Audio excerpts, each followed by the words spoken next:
Ladies and gentlemen, welcome to the BestBall Roundtable Post-Masters Edition. Guys, cheers. What a 2025 Masters experience. I hope you guys had as much fun as I did. I know you did. And you're in different settings. Kirsch, we were just talking, you were caddying for your son, watching the golf at the same time. Congrats to Eli Kirsch, who won his tournament today. You might give a little more plug to that, but caddying for him, and he wins. Josh and I were glued to the TVs, and Jonathan had a different experience. So, Jonathan, why don't we start with you? Tell us about the day. You make the joke. You keep posting on social media. You got your clothes ready, laid out, waiting on the call, and you got it today, right? 100%. I woke up every morning this week. I was at home I and think you've had worn the same outfit every day, by the way. no, I haven't. No, this was my Sunday outfit. That was your Sunday fit or whatever This they. was this was a Sunday fit. I decided, so I've got some new Masters themed checkered Olukai slip-ons. But I was like, if I get the call, those might not be the most comfortable shoes to wear. So I went to church this morning in my Jordan golf shoes because we walked 45 miles last weekend. And I'm like, they're going to be pretty comfortable. And I got the text at 11:15, and I apologize to anybody who loves Jesus, but we left at the end of the sermon. And the lady we got the tickets from, she's like, just let me know when you're on your way. I'm like, I'm on my way. And we pulled up to her house like 7 minutes later, and she goes, "You're already dressed." I'm like, I wasn't joking whenever I said I get up in the morning and get dressed to go to the Masters. So, yeah, got there on course at like 11:30, 11:45, something like that. What a Keisha day. went to the shop. I went and grabbed a snack, and I ate my way through the golf course. Spent a good amount of time hanging out with a handful of green jackets on the number 12 stands at Amen Corner. That was fun. Watched the lead group come through, and then, oh man, we were sitting on the 10th green. They were raking the greens. They had the camera guys down there. Important people in suits were showing up, and the whole entire crowd was begging for a bogey on 18, and it happened.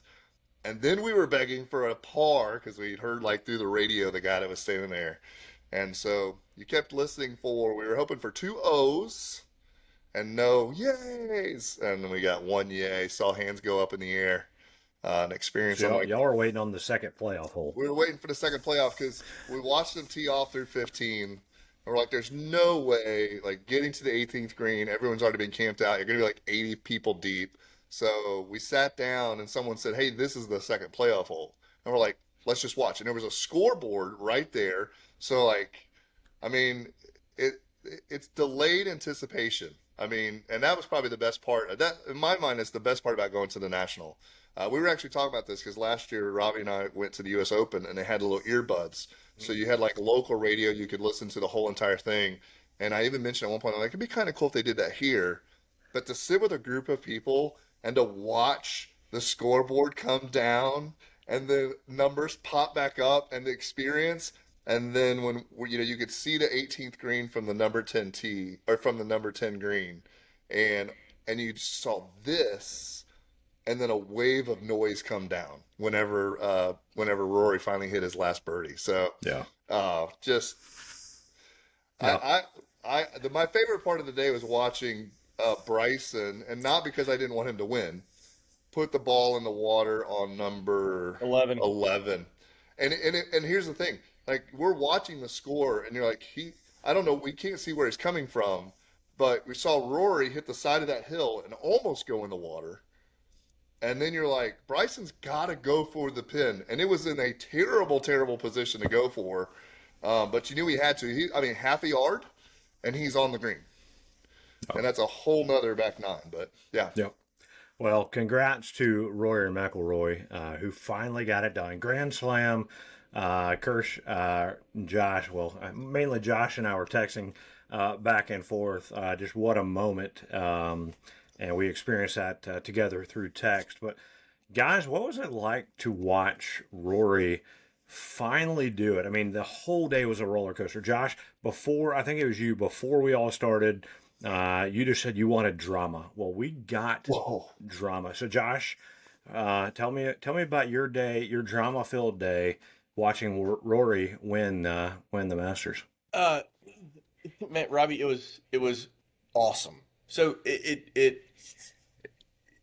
I wanted Rory to win it, but I wanted him to like go get it, Yeah. and I think he had to go get it today, and that's what happened when he dunked it with the little 85-yard wedge shot on 13, which that's still what. That's what we would do. Yeah, like, and there's so many ways to miss that shot and still be dry, especially where you're supposed to hit it anyway.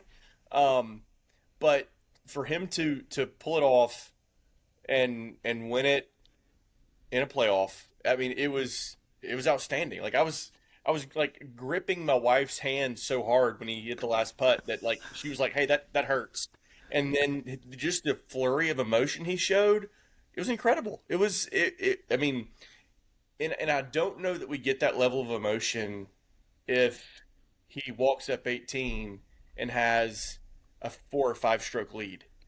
And Right. because he had lost it, and at one point he was losing. Like I Yeah. was keeping up with just the timestamps of kind of like how everything transpired. And at one point he's losing to Rose, and then gets it back. And I think because it's yeah, it was beautiful just because of the flow of everything and how it transpired. Of, oh, I'm gonna double the first. All of a sudden we're tied, and then Bryson didn't have his game today. I know Kirsch knows No. that. Um, but for him to have to still go win it made it so much better than I think him running away with it, and I loved that. Kirsch, you said you were caddying today. We know you were not cheering for Bryson. What was your take as you follow along on your phone caddying for your son? I know you got home or got to a TV in time to see the end, but what's your take on Rory winning it today? It was every single thing that I wanted it to be. Um, I think it was 2 weeks ago when I said Rory was going to win. There may have even been a couple of You and I called it. maybe Yep. we had some scoffs there, Robbie. Yeah, three Maybe or there were more. Yeah. some maybe there were some people that were scoffing. Hey, we did not have four double bogeys in our models. Okay, we didn't. That's true. It would have been three or more many times. But there are very few things left as pure as something like that in sports. You think the things that are going to move you emotionally, for me, I'm from Ohio. The 2016 Cavs, when they came back and won that game seven was, just a ton going to the parade with my dad. Like that was emotional. Watching the 2019 Masters with the boys so that they could see Tiger, like that's going to do it. I'm driving, watching slash listening to it as we're going, and there's literal crocodile tears as he makes that putt and his emotion going down to the ground, and like you see him like kind of like almost punch the ground when he's down there. And Nance kept saying it, and people kept saying, it's been 10 years, 10 years in the making, 10 years in the making for the Grand Slam. And the very first instance they get to Rory and Butler, he said, it's 14, man. It's since 2011 when I had the four shot. Like, it wasn't the Grand Slam that was weighing him down. It was winning the Masters. It was, Yeah. it was coming That, out on top at I was thinking, Augusta. I was thinking that's like a whole life thing, not 10, Yeah. not 14 years. That's something you always, I mean, you're never, maybe him, you're putting for the Open Championship, but no one's ever saying, man, this one's to win the PGA or this one's to win the US Open. It's always to win the Masters, right? So Yeah. I would say that's a lifetime goal that he finally checked off. There And was a brief I think moment both. where they put up when he had the putt to win it on 18 before the playoff, where it said for the career Grand Slam, and I would bet like my house, everything that CBS gets a slap on the hand about that because it's more about the Masters and not the Grand Hmm. Slam. Like that, I was like, oh my gosh, they just put that on the screen. I guarantee that Augusta wanted that. I think that to them that led to an even bigger thing. Like it's this whole. I mean, there's a reason why Nance kept talking about it. It had to be something that they were talking about. But I think if you look at the shot on 13 and 18, same shot, different club, same shot, ball a little above his feet. He talked about it on the playoff when he hit the shot out of the fairway the first time. It was a hanging. The ball was above his feet there. Dottie mentioned it. Two different wedges that he thought for sure would drift back to the left because the ball was above his feet. And both times he blocked it out to the right, and it cost him on both holes. Very few times will you actually get rewarded for the fandom and the time and the money and the energy and the effort to following along, and to have the leaderboard all weekend long, to finally have a great weekend of weather, to let the course be the course, and to see people do what they do at Augusta, have brilliant moments followed by just gut punching moments. And it was everything. I think it's going to go down as the best major championship Sunday ever. I don't. That's what I wanted. I wanted drama. I was Yeah. like, I was texting. You got it. I was like, So- I'm so happy. Like, I still wanted Rory to win, but I just didn't want him to run and hide, because that's not a fun Sunday. And we got an unbelievable Sunday, like absolutely riveting. And at one point, even Ludwig was. I mean, and you're like, wait a minute, Scotty's only 2 back with 3 to play, and Scotty's really good at golf. Like, just yeah, it was fantastic. So I mean, he speaking had a of putt to drama, win. Yeah. Or to go, he Speaking- had a putt to take the lead on 17, Ludwig, and then he Yeah. finishes outside Right. the top 5. so that was the question we had because again, I'm like watching the drama unfold on a scoreboard that you can't see the shots or anything else.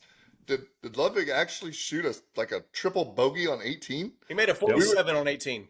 We were looking at the number going, did he, was that supposed to be a 9? Did they put that in there wrong? And then they kept it there. Because same thing. We're looking at the scoreboard going, wait a minute, Rose is there.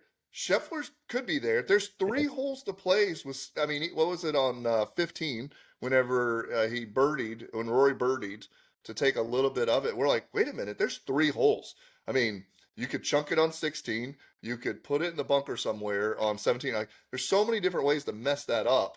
I mean, he had 3 bunker shots on 18. Yeah.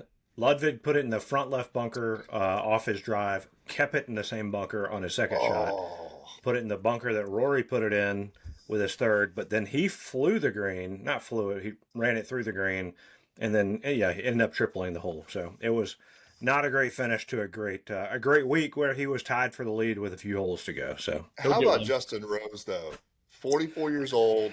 He's in the lead for Yeah. first 3 days or first 2 days. He shoots a 6 under for the day to make that whole. You talk about drama.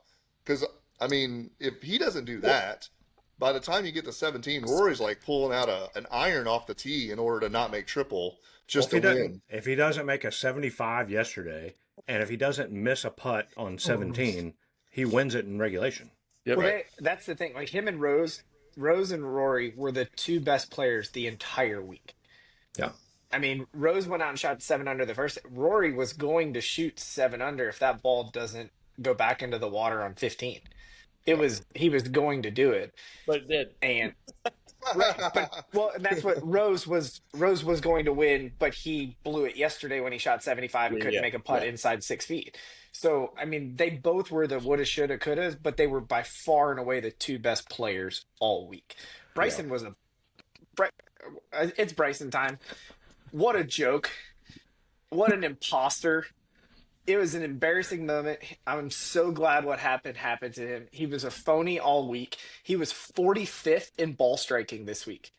He was getting up and down from everywhere, and finally today the luck ran out because he was hitting the ball all over Augusta National. He explored the property.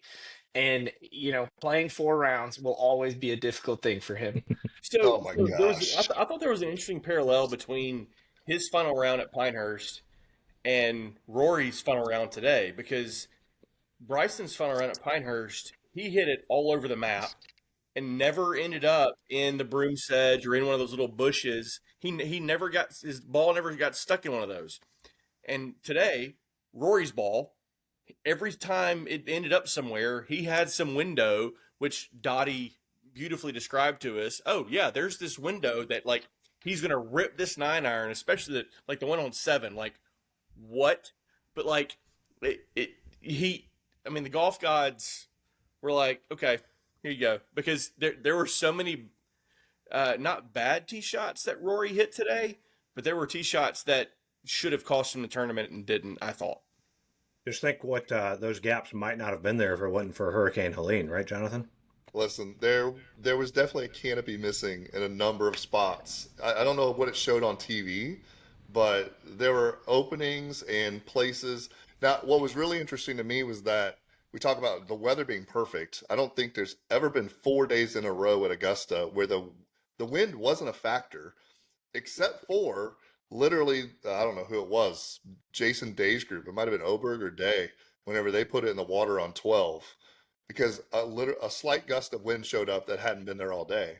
But yeah, I mean, it is the National though. I mean, compared to the rest of the city and everything else that you see, you walk up there and you're like, they just made this thing look like it's still brand new everywhere. Um, yeah, it was. Yeah, Didn't I it kind of blow Friday afternoon? What's that? It kind of blew Friday afternoon, right? It blew a little bit, but nothing where you go, hey, if you're in the morning versus the afternoon, Yeah. because normally there's like a disadvantage yeah, I think at it was about some 3/4 of a point. shot Friday, but it never got to that Right, weird 1.5, 2 shots type thing. r- right. Where you're going, man, if I'd gone out at 8 o'clock in the morning, I would have been really good. But Yeah. instead I went at 3 Yeah. and I couldn't even get a shot off for the rest of the day. So but like we talked about, that means for however many rounds it is, 4 rounds, you had to play well. You had to hit the shots, you had to make the putts, you had to do the things that we want professionals to do. Speaking of professionals, how about the kid that shoots a 90? Shout out, real Nick quick. I Dunlap. broke. Yeah, Yeah. and then shoots a 1 under. Yeah, Yeah. him That's not WDing and talking to the press was impressive. right. Super impressive. That's what somebody made the comment. I don't know if it was Shane Bacon or who it was, but it was like, what if you shoot two scores not in the 70s or 80s and still miss the cut at the Masters, and it wasn't both in the 60s? Like that'd been quite a stat. But yeah, great comeback by Nick Dunlap. He's a good player. He'll be back for sure. One side off the court, not off the course, but not playing comment on Bryson. I don't know if you saw it, but yeah, he's like high fiving the crowd and all this stuff when he walks through, but he just had a weird like walk. Josh, did you notice that when he walked through, like arms to the side, kind of bowed out, Yeah. and he had his like arm like knuckles down, like kind of just dragging his arms. I don't know if it's to like protect his hands, his fingers, so somebody doesn't grab him, but it was like dabbing with the backs of his hands, Yeah. like just letting people slap that. It looked weird. I don't know. I wonder. My thought on that, because I actually saw it too. It's funny you mentioned that, Robbie. Was concern of like not touching hands of and I don't make not injury, but like something that would just mess up. Because I mean, Yeah, you think about golf and you think about your grip and you think like everything is so much hands involved, and that was I think somebody slipped in a foreign substance that's gonna like right. get on his hand. Yes, yes, something like that. But like in and back to Kirsch, just bringing up Bryson, he didn't have it at all today. Wedges and putter were awful, and uh, yeah, like I wanted them to go more toe to toe, and Rory get it after Pinehurst, and he just disappeared. I mean, and then on 11, I mean, I applaud the guy for trying to hit the hero shot to make himself relevant to the golf tournament, especially where Rory's ball hung like that. God, like I really. don't know how. Um, Yeah. but yeah, he didn't have it. Like, I mean, especially when he What? was out driving Rory and had a flip wedge in, and then he'd be putting first. Like he just didn't have it, and But that's I fine. think that was the thing. That was the thing all weekend, though, or all week with him. He never had it. He was, what is He the? led I think he it's led from the he led the no, course in but up and downs. right, but Like he his didn't. recoveries. That's not a sustainable thing. You're not going to do that for all 4 days, and that's what played out today. Well, but here's the And he thing. was he No was one does. he was. But there were 53 guys that made the cut, and there was only 4 guys worse at ball striking all weekend than him. Yeah, but That's no it. one Like, does it all for 4 days. I think that's the interesting thing about golf and these tournaments is that for 4 days, no one does. I mean, Justin Rose, what was it? The first couple days, he was just lights out up and like on the fairways. I think it was like 14 of 18 or something like that. Like, but you don't do it for 4 days, which is why, they always talk about Scotty Scheffler, right? He just avoids the big mistakes. There's going to be some days where he doesn't have it. I think I was kind of hoping for like a minus 15, right? Like someone just goes out and shoots the lights out within Bryson and Rory. And then the fun part was that there were two or three other people that really made it interesting, even though Bryson was out of it in the final pairing. They just made it interesting. And if you had said minus 11 or minus 12, whatever it ended up being technically, was going to win it at the start of the day, I'd have been like, there's no way that Rory just stays at even par basically for the day. And then you walk up and all of a sudden the first scoreboard shows a double. Oh man, the scoreboard watching was probably the best part of the entire day for me. Like that's exciting because you don't get to watch every little shot. I'm glad the Masters.com is going to let me go back and watch every shot I And want to see. So. CBS did a really good job of going back and showing that too. When Did they? Rose was walking up 18 green and Rory made the birdie on 17, or had just walked off, and then Rory makes the birdie on 17, and because it's three Oh, yeah. holes at a time, so they take it down, Yeah. you can't see it, and then they put it up, and all of a sudden it's like they must have shown something like that 4 or 5 times over the back nine of just like you could hear the roars or see something happen. CBS also, I don't know if it was 16 or I think it was 17. Scotty hit one in really tight, made the birdie, and on the live leaderboard on the telecast, they move him to 8 under, and then they jump to showing him hitting his approach shot on 17, and so they back him back down to 7 under, Yeah. and show him hit the shot, and then I go to the bathroom. They did later show the shot that got him the. Then they show him make the putt that gets him back to the 8 under through 17 holes, and it was like, what are we doing? How's that for a good day of golf? Whenever they cut away from Scotty Scheffler because he's not the most interesting golfer out there for the day. Like what? Yeah.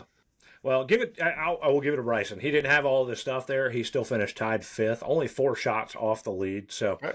You make a few less mistakes. And, I mean, Rory kept it interesting, right? Like Kirsch, we said we didn't have 4 double bogeys in our plan of Rory winning the thing. But, I mean, he let other guys back into this thing. Like him and Justin Rose, I think, were the best 2 golfers. Rory probably should have won by a number of more shots than he did. But so Bryson, he's playing his game, and he just he's got to have it all together at the same time. So what was the shot of that? Go ahead, Josh. Did Scotty finish inside the top 10? Yeah, he was. He was solo 4th. Okay, It was top 5, yeah. Yeah, 3 back. because I was going back to the guarantees from our preview pod from Kirsch. I love it. Let's go. So Bryson to miss the cut. Hey, he Scotty missed the outside- Sunday telecast window. He missed the playoff. He got cut from that. Scotty outside top 10, and Rory with a win by more than 3. Which, if we don't make 2 double bogeys, it's there. Yeah. Yep. No, Scotty great calls. Scotty had a Wikipedia top 10. not Very really nice. relevant in the tournament, but it looks good on the Wikipedia page. So we had a 4-shot lead going to 10. And I think Josh and I, as we were texting, it was like, just get the drive on 10, get past that, and we should be good to go, right? Like, I think that's what everybody was thinking. And I really think once you get past 12, if you survive that, you're like, all right, we're moving. And Rory did just fine on, he got away with it, like you said, on 11, got through 12, and you're like, all right, we're home free, and didn't really see it coming. But what was kind of the shot of the day, since I think a couple times we mentioned it's over. What was the shot of the day for you guys where you're like, all right, maybe it is finally over, and maybe it is just the last putt? 15. Yeah. That his shot on 15 from the left side of the fairway, John. Drawing a 7-iron, right? Yeah, I hope you were close to that because, oh my God, like It was ridiculous. like sit up, stand up, like wherever you were, if you saw that shot, like that, he's slamming the door on the Masters. and Yeah. then I love the shots where, and I don't have them maybe once every 1,000 shots, but where you hit it and you start walking after it because you're like, that's going to be a good shot. mm-hmm. Because he hit that thing, and the way he started walking, you're like, oh man, how close is this thing going to be? Yeah, Bruce, have you seen that shot yet? Yeah, we were watching it by that point, and Okay. it was an it was all. I think the shot on 17, because at that point you've already been hit, you came back, and now Rose makes another birdie, and you have to go get it again. You missed the shorty on 16, and nobody was doing anything. I mean, Bryson bogeyed 17, Oberg bogeyed 17. It was Rose didn't make birdie on, like, it was not a nothing was foregone at that point. He was going to have to do something. You knew 18 loomed out there, and I just felt like hitting that shot there, making that putt. But can it be anything other than the gap wedge on the playoff hole? I mean, you have to do it. Rose just stuffed it in there. Nobody goes left of that flag. Rose does it. And to go back, you have to hit the same shot you just blocked, like within 2 yards, the same shot that you just Yep. blocked into the sand trap. And you have another 4-foot ticklish putt to win. yeah. The sound of 15 as soon as it happened, because I was there on the tee box and we watched them, and then we're like, all right, let's just trickle down here. We'll listen to the rest of it and watch the scoreboard. The sound of 15, immediately everyone's like, that's an eagle. That's an eagle. And so we were waiting for the scoreboard to pop up, and then it was just a birdie, and you're like, oh, wait a minute. Like there's still holes to play that can put this in some type of contention. Um, and so if you've been to the Masters, or I mean, the Tiger Roar is something that just you can't miss that, right? You could tell where Rory was moving throughout the course, and you could hear when he would hit good shots, when he was walking up to the tee, when he was walking down the fairway, like the noise just followed him around. And we knew as soon as, like, we had a guy with an earbud that was with the broadcast or something that was telling us like Rose is 10 feet and Rory's within 3, but we knew beforehand because the shot goes up, you're watching the 18th green and everybody surrounding it, and the noise that came out was, okay, well, he didn't knock it in, but buddy, it's over unless something happens. So yeah. Yeah, quite a shot. Quite a shot. Rory beat Bryson by 9 Oh on my holes 3 through 12. Oh my gosh. 9 strokes on holes 3 through 12. David's like on all the holes that are prime numbers, 3 people beat him on Thursday. He hit 1,000 shots on the driving range He this week. did hit a Yeah. lot of shots on the driving Literal range. 1,000 shots. Oh, I know. not quite, but close. I mean, ugh. I think another clutch shot was after Rory puts it in the bunker on 18 in regulation, the shot to get out, right?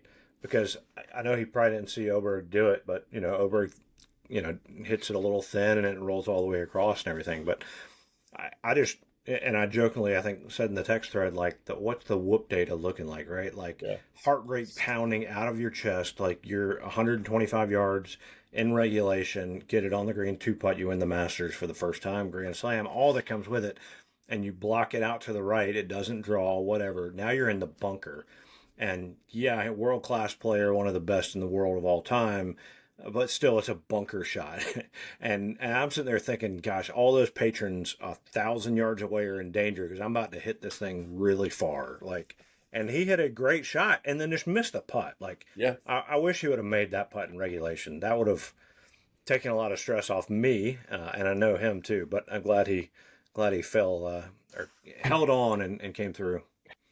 Can we talk about Patrick Reed on 13? Nobody else is. Yes, go ahead. We're so good. We're so good It was on that. I mean, like who cares? It's Patrick, like the shot. I think you even put it. He made that shot on 17, and like literally nobody cared.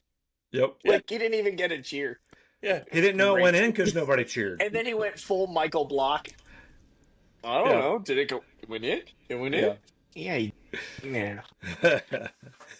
Yep. But Patty. 3-jack or 4-jack on 13. Either way, He it was he had a great wedge. He hit the wedge Rory should have hit. Yeah, That got it nestled down there. Then he missed the birdie putt, missed the par it's- putt. that. Gosh, if Rory just plays Rory golf and sends it on 13 instead of laying up, and if he, But he hadn't been hitting the drive well all day. Like he survived I mean, his first second shot, like his first 10 approach. or first 9 holes. Yeah. Yeah, his approach. If he hits his approach instead of laying up, actually tries to hit it on the green, and he ends up with the same result. Now he's what are we? We're 2 in, drop 3, hit 4. Worst case, we're a bogey, and we're still leading by 2 at that point.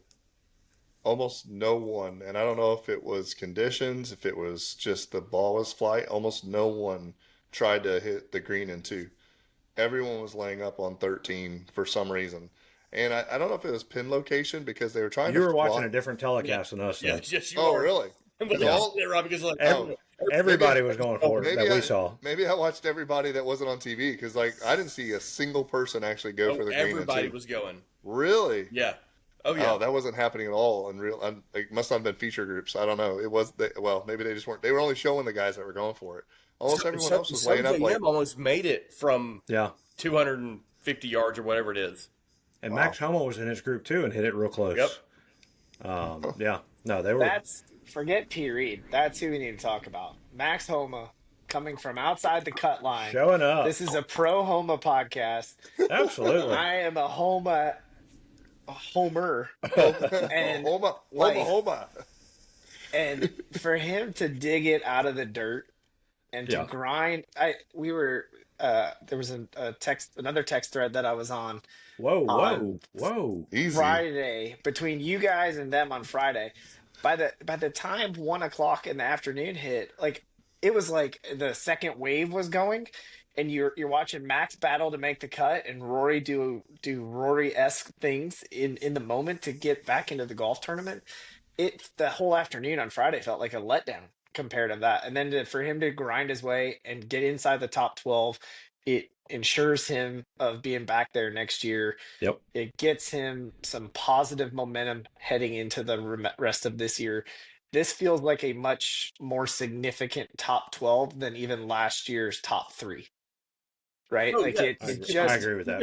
It feels He's like been lost. a huge step forward this year. And he didn't have his caddy that he's had forever. Yeah. We fired him. Well, the caddy quit. The caddy was the one that left. Oh, Griner left him. I didn't know that. Yeah, because he said they've been friends for a long time, and they said if ever this is just interfering with friendship, then let's stop doing it. And Because Griner hopped on JT's bag this week. Well, that was to fill in for JT's caddy who was Didn't hurt. injured. Yeah, or something. Whatever happened. Yeah. Yep. I was hoping JT was going to play a little better. He had his moments, but not enough of them. It doesn't set up well for him.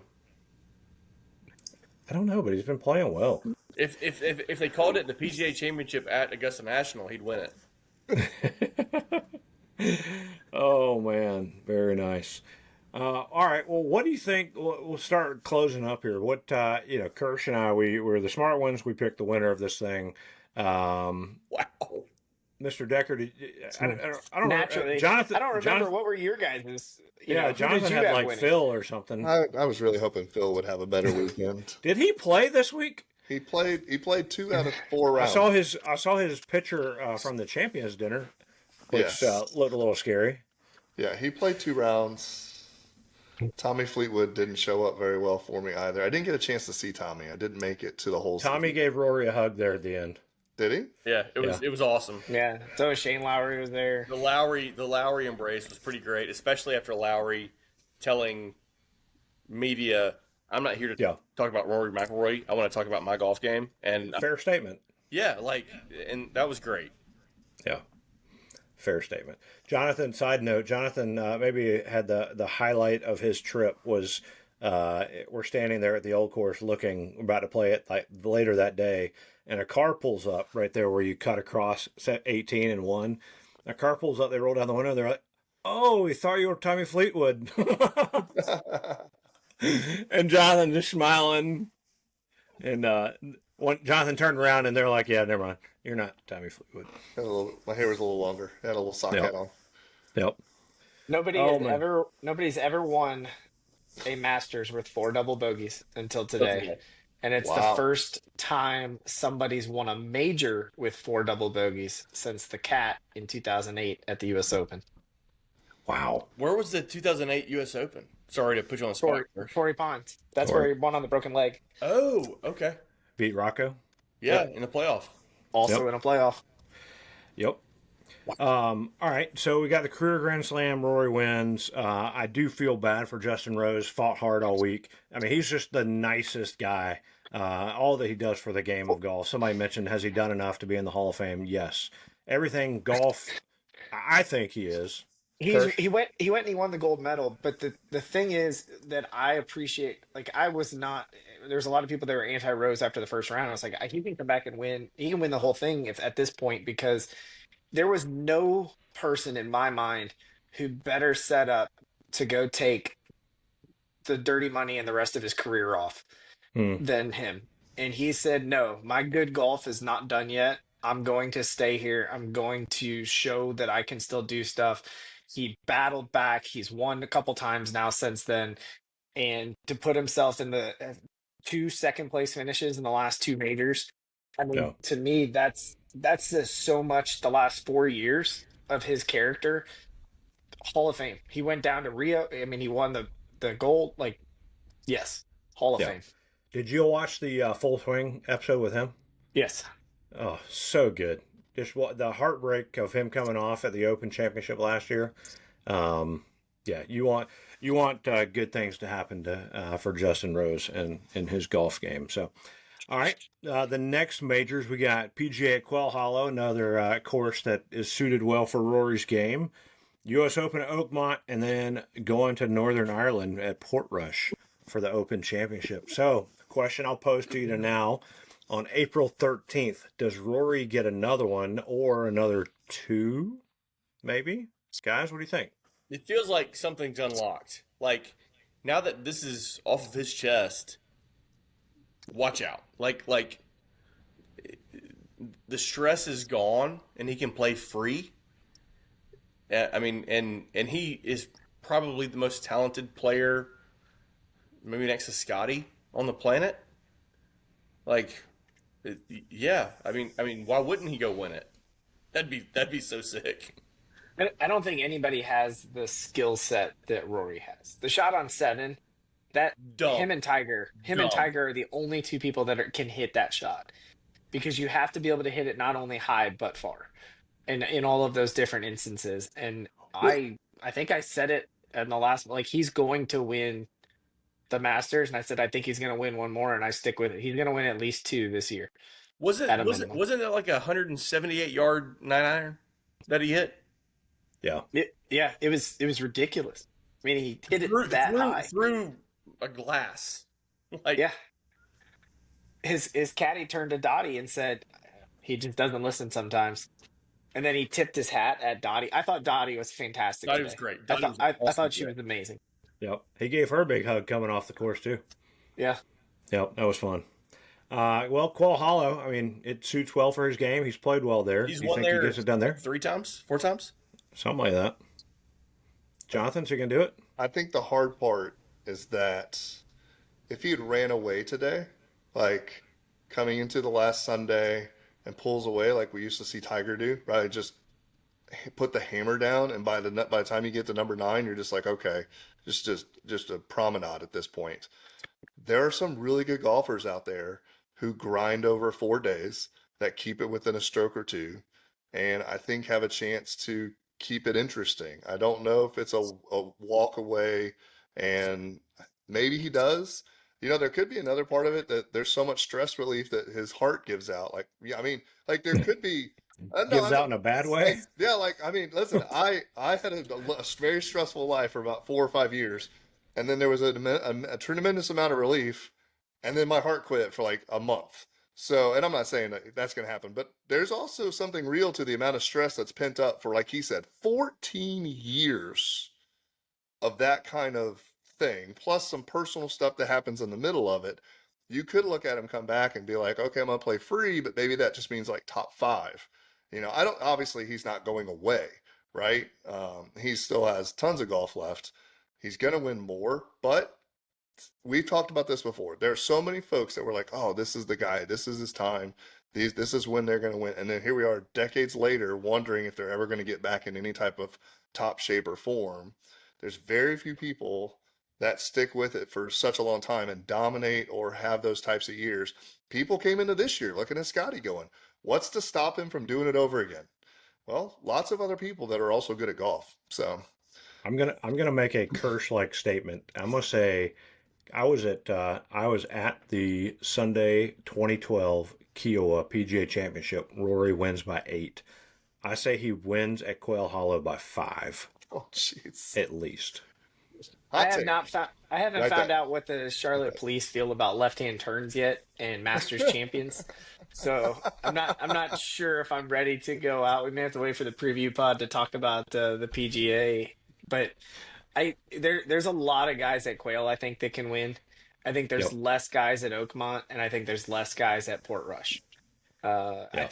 think Quail would be the hardest one out of the three to win, even though he's had tremendous success. Like that's a Wikipedia top 10 almost lock, but you could see him having, you know, a 73-67 start, makes the cut, has a good average Saturday, and then like goes low on Sunday and goes from 25th to 8th or something like that. I don't know. We'll have to see how he plays at the RBC. If he plays this week at the RBC, he may go I find hope some he Guinness. goes home and drinks every beer in Northern Ireland. He said he was going to see his parents next week in his interview, so Yeah, he did. Yeah, I he don't know if might be they're heading coming home. back to the States or if he's going there.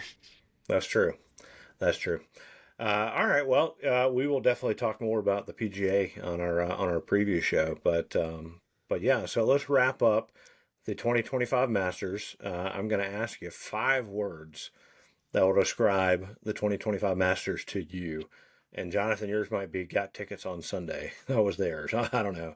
But yeah, let's roll around the horn. Jonathan, I'll start with you. I think you got it. Perfect into the week. Best golf week probably I've ever had in my life until we have our media badges. Okay. Josh, you got yours? Thankful for the roller coaster. Okay. Mr. Kirsch? It was a reckoning indeed. He told us on Tuesday at his presser he was reading The Reckoning. If you read the first paragraph of that book, it's very, very, very poetic. And I thought about my opening statement just being that paragraph from that book, but it was a reckoning, and we were all better for having watched it. There you go. I'm going to go with the most stressful Masters ever. But in a good way, because it finished off. I know you guys are happy like I am that Rory won. It's just, man, it was fun to cheer for him, but just relief when you see hard work and payoff and getting over a hurdle that you've been trying to get over for such a long period of time. So it was a lot of fun. Any final thoughts or comments before we wrap this thing up? Josh, Jonathan? Yeah, I really wish they'd had that playoff at number 10. I mean, we were like 5 feet away from the green. It'd have been so awesome. Yeah. What swag did you get? We got to ask that question. I didn't buy a belt that's $185. Let's see. I bought, we had, I believe, 11 iced teas today. And it was a good day for iced tea. I had a chicken sandwich, 2 chicken sandwiches, ham and rye, and a cookie and apples, and also a peach thing. So mostly a lot of food. And then I If you're bought. wondering why your heart went out, No, Yeah. no. My heart's fine. These things are probably my favorite of the day. These little koozies for these cups. So I bought a couple of those for all the cups that we got at the house. And then I don't know. I bought like a hoodie or something. I think Keisha got the kids some t-shirts and just there wasn't anything that really struck my eye. And again, speaking to our best week ever so far. All the gnomes were gone. I didn't even look. I don't care about gnomes. We haven't. We might have one gnome. Yeah, we have a gnome from a couple years ago. But yeah, I've spent my limit on things to buy previously at the beginning of the week. So All right. I didn't find a hat. I love the That was my emotion. disappointment. I love the emotion Rory showed. I've said this earlier tonight, but like you could tell how much this meant to him. Yeah. And that was really, really cool. Like really cool. Of like him falling to his knees on 18 and then just the tears, like that, like golf needed that, needed today. And that was awesome. Yeah. Kirsch. Yeah, I was gonna say, it was really weird. The parallel, I was telling Robbie earlier, the parallel, like I'm caddying for Eli in a tournament where I'm paying attention to this over here. Eli's up two, down, then he goes all the way down three, and then he makes his comeback on that. And like there were some really weird parallels that were happening today. So my whoop's at 17 today. Like there was a lot of heart racing happening and a lot of things going on. But I think I'm gonna echo what Josh was just saying. Like, I talk about it at work. I talk about it with the boy. Like it's so hard. People are like, why do you care so much about sports? Like, what is it about sports? And when somebody truly cares in sports anymore, I find it extremely refreshing. I think Steph Curry cares. I think there are just certain people when they really care about something, and you're like, dude, I don't even I'm willing to ride that ride with you. And to see you knew he was wearing all of those emotions when he put his head down in 13. It was like 10 from 14 years ago, except he took all of those lessons and then hit that shot on 15. And then he had the heartbreak again on 18, and then he hits the shot on, and he went down, and just that level of care, like seeing him on the ground. And it wasn't even when he first went down, it was when he was down there, and then there was like another moment, and then he just pounded the ground. And it was like, this is everything that you watch for right here, right now. This is why I invest time into golf Twitter. This is why I find this podcast to be awesome. This is why I do all of these things and go play cool courses. That's why. And that was an awesome moment. Yeah. What a Sunday. I think everything you guys said, I completely agree with. It was so much fun. God, that puts a lot of pressure on the 2026 Masters to live up to this one, because this one was special. I can't wait to see the highlight reels, the teasers for next year's with all the goodness that we saw from today, from this week. It's going to be a lot of fun. But guys, these are fun. We could go on forever. I'm sure there's so many stories and things that we could talk about, but I'm sure if anybody's actually listening or watching these things, they've given up by now. But anyway, it's fun doing this with you guys, chatting about golf and things that we care about. Congrats again to Rory McIlroy, the 2025 Masters champion. Have fun with your green jacket. And yeah, thanks everybody for listening to another Best Ball Roundtable. We'll be back soon. If not before, we will see y'all for a preview of the PGA Championship at Quail Hollow. Thanks for tuning in.